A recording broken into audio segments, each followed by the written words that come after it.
गरीब गांव की कहानी एक छोटे से गांव की कहानी है जो पहाड़ों और जंगलों के बीच बसा हुआ था। इस गांव का नाम था आशावाड़ी। गांव में मुश्किल से 50 से 60 परिवार रहते थे और सभी किसान या मजदूर थे। यहां न तो पक्की सड़कें थी, न ही बिजली, और पानी के लिए एक पुराना कुआं ही था।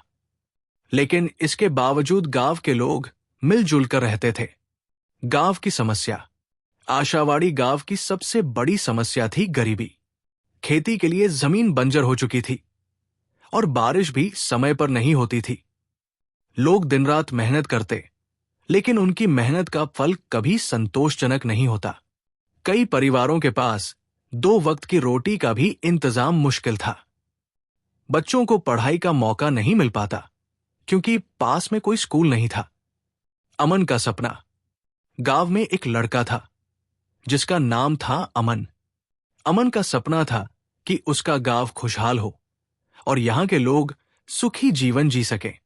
अमन पढ़ाई के लिए पास के शहर में गया था, लेकिन अपनी जड़ों को कभी नहीं भूला। उसने वहां शिक्षा प्राप्त की और नई चीजें सीखी, जिससे वो अपने गांव की स्थिति सुधार सके। बदलाव की शुरुआत। जब अमन वापस गांव लौटा तो उसने गांव वालों को इकट्ठा किया और कहा, हम अपनी स्थिति को बदल सकते हैं अगर हम साथ मिलकर मेहनत करें।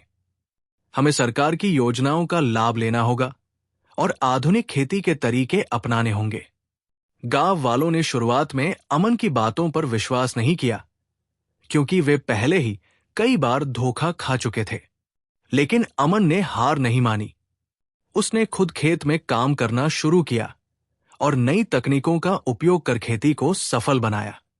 साझेदारी का महत्व। अमन ने गांव वालों को समझाया कि अगर वे मिलकर काम करें तो उन्हें बेहतर परिणाम मिल सकते हैं। गांव के लोगों ने सामूहिक खेती शुरू की, जिसमें सभी मिलकर मेहनत करते और मुनाफा बांटते।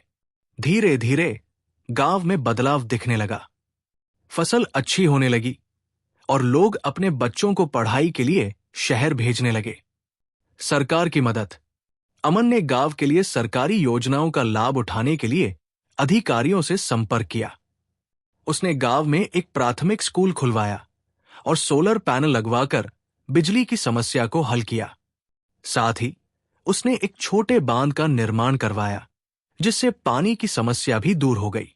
गांव का रूपांतरण। कुछ ही वर्षों में आशावाड़ी गांव की पहचान बदल गई। जहां पहले गरीबी और निराशा थी, वहां अब खुशहाली और उम्मीद की किरण थी। अमन की मेहनत और गांव वालों के सहयोग से यह बदलाव संभव हुआ। यह कहानी हमें यह सिखाती है कि अगर इरादे पक्के हों और सब मिलकर काम करें तो कोई भी समस्या बड़ी नहीं होती। दोस्तों, आज के लिए हमारी कहानी यही समाप्त होती है। आज की कहानी कैसी लगी हमें कमेंट करके जरूर बताएं।